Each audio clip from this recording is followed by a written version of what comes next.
ఈ రిజల్ట్ రావటానికి ఇంకో వారం 10 రోజులు పడుతుంది. ఎందుకంటే ఇది తెలంగాణ ప్రభుత్వమే అందరికీ అనుకూలంగా ఒక వ్యవస్థను ఏర్పాటు చేశారు. ఇది ప్రభుత్వం చేసిన గొప్ప పని. దీన్ని షెడ్యూల్ ప్రకారం అది వస్తుంది, అది వాళ్ళకున్న షెడ్యూల్ ప్రకారం. ఒక వీడియోలో ఒక ఆయన చెప్పారు, వెనకాతల ఎలకలు పందికొక్కులు ఉన్నాయండి అని చెప్పని. ఆయనే వచ్చి చూసినట్టుగా చెప్పారు. యాక్చువల్లీ నేను స్వీట్స్ కొనడానికి వెళ్ళినప్పుడు కానీ, మీ దగ్గర భోజనం చేసినప్పుడు కానీ, మొత్తం అంతా తిరిగినప్పుడు కానీ, అది లేట్ ఈవినింగ్ అయినా కూడా నాకు మరేం కనిపించలేదు. అలాంటి వాళ్ళకి మీరు సమాధానం ఏమిస్తారు సార్? అది ఎలుకలు పందికొక్కులు ఉన్నప్పుడు ఆ మాట అన్నప్పుడు విజువల్స్ కూడా చూపిస్తే బాగుండేది వాళ్ళు కదా. ఒక మాట అనటానికి చేయాలి. తర్వాత అక్కడ జరిగింది ఏంటంటే, మాకు ఈ వర్క్షాప్ షిఫ్టింగ్లో టెంపరీగా ఇక్కడికి వచ్చాం. ఇప్పుడు రేపు 8వ తారీఖున నేను అక్కడికి వెళ్ళిపోతున్నా మళ్ళీ. ఓకే, వెళ్ళిపోతున్నాను. అక్కడ నా మైనస్ ఏంటంటే వెంటిలేషన్ సరిగ్గా లేదు. అంతకు మించి మేము ఏ తప్పు జరగలేదు. అక్కడ వాళ్ళు అనుకున్నది ఏం లేదు. ఫ్రిడ్జ్లో పాలు చూపించారు. అవి ఫ్రిడ్జ్లోనే ఉంటే ఏ షాప్కి వెళ్ళినా గడ్డకట్టుద్ది, చుట్టూతో గడ్డకట్టుద్ది. ఇంట్లో పొద్దున్న కాచిన పాలు రాత్రి నేను తోడు పెడదామంటే తోడుకుపోతున్నాయి సార్, నమ్ముతారా మీరు? సో మా పిల్లలు అంటే 7-7:30కే తోడుపెట్టండి, లేకపోతే లేదమ్మా అప్పటికే విరిగిపోయి అంటున్నారు. సో అలాగా పాలలో మేబీ ఇప్పుడు వర్షాకాలం లేగడ పాలు ఏమన్నా కలుస్తాయో మరి ఏంటో తెలియదు. నిజానికి కూడా ఫ్రిడ్జ్లో పెట్టకపోతే పాలు ఉండట్లేదు. అది హాఫ్ లీటర్కే అలా అనుకుంటే మీరు లీటర్లు తెప్పించి బయట పెడితే పరిస్థితి ఏమిటి కదా. ఫ్రిడ్జ్ ఉన్నది దాంట్లో పెట్టుకుంటాకి. ఎగ్జాక్ట్లీ. అసలు నేను 25 ఏళ్ళ నుంచి ఏం చేస్తున్నాను అనేది చాలా మందికి తెలియదు కాబట్టి దీని ద్వారా చెప్పడం జరిగింది. సార్, ప్రకృతి వ్యవసాయము, వాననీటి సంరక్షణ, మట్టి విగ్రహాలు 5 జిల్లాల్లో 15 ఏళ్ళ నుంచి చేపిస్తున్నా. అవును, మొన్న పవన్ కళ్యాణ్ గారిని కలిసినప్పుడు మట్టి విగ్రహాలు చూపించినట్టున్నారు. ఏపీకి వెళ్ళి అక్కడ ఏం జరుగుతుంది? యాక్చువల్గా మీరు పవన్ కళ్యాణ్ గారితో ఏం మాట్లాడారు? అక్కడ వర్క్స్ ఏం జరుగుతుంది? అసలు ఇది బాధాకరమైన విషయం ఏంటంటే 25 ఏళ్ళలో షాప్ గురించి అన్ని పాజిటివ్ న్యూసే, సక్సెస్ స్టోరీస్ గురించే రాసినారు అన్ని చోట్ల. అక్కడ రసాయనాలు లేని, ప్లాస్టర్ ఆఫ్ ప్యారిస్ లేని పండగ చేసుకుందాం, ప్రభుత్వం వచ్చినాక తొలి పండగ వినాయక చవితి అనగానే ఆయనకి చక్కగా ఆనందం అనిపించింది. రాష్ట్రం మొత్తం చేసే ముందు నా కాన్స్టిట్యున్సీలో దీన్ని ఇంప్లిమెంట్ చేద్దామన్నారు ఆయన. మరి ఇది ఏ కోణంలో చూడాలో కూడా నాకు అర్థం కాలేదు. మా అందరికన్నా మా అల్లుడు బాధపడ్డాడు. నాకు ఒక కూతురు, ఆ అల్లుడు మేనల్లుడే అల్లుడు, ఆయన ఎక్కువ బాధపడ్డాడు. కారణం ఏంటంటే ఆయన చదువుకున్న సమయంలో 2వ తరగతి చదువుతున్నప్పుడు నేను ఈ షాప్ ప్రారంభించడం జరిగింది. విజయవాడలో ఉంటాడు, మా అక్కయ్య కొడుకే. స్కూల్కి వెళ్ళినప్పుడు వాళ్ళ క్లాస్మేట్, అప్పుడు పేపర్ బ్యాగులు అంటే కొంచెం క్రేజ్ కదా, 25 ఇయర్స్ బ్యాక్. చాలా చాలా. మా మామ హైదరాబాద్ వెళ్ళినప్పుడు నాకు మిఠాయిలు తెచ్చాడు అని ఖాళీ బ్యాగ్ తీసుకొచ్చింది. దాంట్లో ఏ బాక్స్, పెన్, పేపర్, పుస్తకాలు పెట్టుకొని, పెన్సిల్ పెట్టుకొని అయితే మా మేనల్లుడు ఉన్నాడు కదా, వాడు చూసి మీ మామయ్య బ్యాగ్ తెచ్చాడు, ఈ షాప్ మా మామయ్యదే అని చెప్పాడు.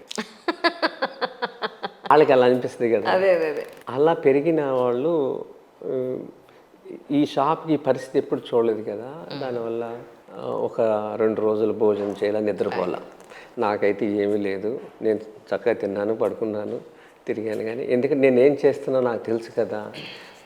ఒకటే అమ్మా, మనం ఏ తప్పు చేసినా 70 ఏళ్ళ క్రితం ఆగిపోయిన గో ఆధారిత నైవేద్యాలు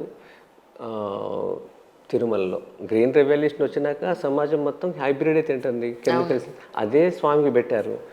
దాన్ని 3.5 సంవత్సరాలు ప్రతికూల వాతావరణంలో సాధించుకొచ్చాం. ఎన్నో విషయాలు చెప్తే ఇది ఒకటి నచ్చింది అప్పుడు వాళ్ళకి.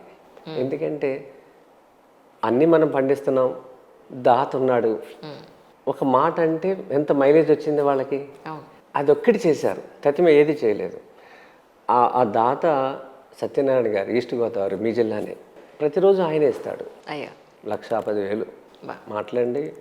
అలా నిరంతరం ఇస్తానని మాట ఇచ్చారు స్వామివారి ముందు. ఈ కలియుగం ఉన్నంత వరకు అని రాసిచ్చాడు. అలాంటి దాతలు ఉండబట్టి మా రైతులు 25,000 మందిని తయారు చేశాము. ఇవన్నీ ఒక తిరుమల ద్వారా ఎందుకు చేస్తున్నామంటే, తిరుమల చేస్తే దేశంలో అన్ని గుళ్ళకి ఇంప్లిమెంట్ అవుద్ది అనేది ఒక ఆశ. దీని మీద అప్పటి వాళ్ళని అధికారులు మాట్లాడమన్నా ప్రేరణ కలిగించేటట్టు ఎవరు కూడా ఒక్క వీడియో చేయలే. ఏ ఒక్క పేపర్ వాళ్ళు కూడా ఆయన ప్రతిరోజు చేస్తున్నట్టు కూడా ఇంతవరకు కథనాలు రాలా. అయ్యో. మీరే చేయాలి ఇప్పుడు, ఆయన ఎవరికి కనపడ్డు. ఇది నేను ఇప్పుడు పవన్ కళ్యాణ్ గారిని కలిసింది కూడా ఏంటంటే, ఆయన 3 ఎకరాల భూమి తీసుకున్నారు అక్కడ పిఠాపురంలో. ఆ 3 ఎకరాల భూమిలో మోడల్ ఫామ్ తయారు చేస్తానని నేను వెళ్ళా. మరి ఒక మాట చెప్తే వినేవాళ్ళు. నాకు దగ్గర 12 ఏళ్ళ నుంచి పరిచయం ఉంది. గంటల తరబడి ఆయన పొలంలో కూర్చున్నాం. ఆయన అగ్నిహోత్రం చేస్తారు, తర్వాత ఆవులు పెంచుతారు, యజ్ఞం చేస్తారు, చాతుర్మాస దీక్షలు చేస్తారు. ఇవన్నీ నేను 10 ఏళ్ళ నుంచి చూస్తున్నా. ఆయన ఒక విషయాన్ని చాలా లోతుగా ఆలోచన చేస్తారు. మనం వినలేదు అనుకుంటాం, కానీ దాన్ని చాలా లోతుగా ఆలోచన చేస్తారు. ఇవన్నీ ఒక రాష్ట్రం ఇలా పాడైపోయిందనే దానికి నేను అక్కడికి వెళితే నా షాపుని ఇలా చేసినందుకు కన్నా వ్యవసాయానికి దెబ్బ పడుతుంది అంటే ప్రకృతి వ్యవసాయానికి మచ్చ వస్తుందనే దాంట్లో మీరే దీనికి కరెక్ట్ అనిపించింది. మీ ఛానల్ ద్వారానే చాలామంది కలిసిన తర్వాత ఈరోజు వరప్రసాద్ రెడ్డి గారిని కూడా కలిసి చెప్పినాక మీ దగ్గరికి రాదు. ఎందుకంటే నాకు ఆ మహానుభావుడు ద్వారా మీరు పరిచయం నాకు కదా. కానీ నాకున్న సమయంలో మా అమ్మాయి అంటుంది, నాన్న నువ్వు వారం రోజుల్లో నువ్వు వివరణ ఇస్తాన్నావు కదా, వాళ్ళ గురువారం కిందటి వారం జరిగింది, నువ్వు వెళ్ళు తర్వాత అయ్యగారిని కలువు అన్నారు. తిని మీ దగ్గరికి రావటం జరిగింది. ఇప్పుడు మట్టి వినాయకులది ఒకటి ఏపీలో, ఇంకేమి మీరు పవన్ కళ్యాణ్ గారు మీరు అనుకున్నది ఏమిటి? నేను బోటాడ్ అని మా గుజరాత్లో ఒక జిల్లా ఉందమ్మా. అది కంప్లీట్ డ్రాట్ ఏరియా. అక్కడ మన మట్టి ఉండదు, నీరు ఉండదు, ఇంత రాళ్ళు ఉంటాయి. సౌరాష్ట్ర. మన ఏప్రిల్లో పాలేకర్ గారు గురుగారు తీసుకెళ్లారు. నేను వెళ్తా ఒక మన తెలంగాణ ఆంధ్రప్రదేశ్ని ఒక 10 మందిని తీసుకువెళ్ళాను. ఎకరంలో వాళ్ళ అక్షరాల 5 లక్షల రూపాయలు సంపాదిస్తున్నారు ఒక ఎకరంలో. ఓకే. అంత గుట్టలు రాళ్ళు తుమ్మ ముద్దులు తప్ప ఏమి లేదు. ఇంత గడ్డి వస్తూ ఉంటుంది. చాలా పొదుపుగా జాగ్రత్తగా తింటే ఆవులు అట్లని. మళ్ళీ పాడి పరిశ్రమ. దేవుడు చూడండి కఠినమైన చోట్ల ఎలా పెడతాడు చూడండి. ఆ గడ్డిలో ఏం న్యూట్రిషన్ వాల్యూస్ అని తెలియదు. అవి అలా తిరుగుతా తింటే మేము మండు వేసవిలో వెళ్ళాం. మాకు వెన్నెలను చూపించాడు ఆయన పాలేకర్ గారు. 5 లక్షలు సంపాదిస్తున్నారు ఎకరంలో. అది చూసి వచ్చిన తర్వాత శశిధర్ గారు అని నారాయణపేట, పాలమూరులో నారాయణపేటలో ఉంటారు ఆయన, రాజవర్ధన్ రెడ్డి కొంతమంది నేను అక్కడికి పంపించా. ఎంతమంది వెళ్ళారంటే 75 మంది వెళ్ళారు. ఒక ట్రైన్ ఒక బోగి బుక్ చేసుకుని వెళ్ళొచ్చారు.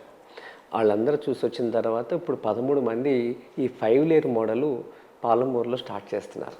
దీనికి రేపు పాలేకర్ గారు వస్తున్నారు 28వ తేదీన.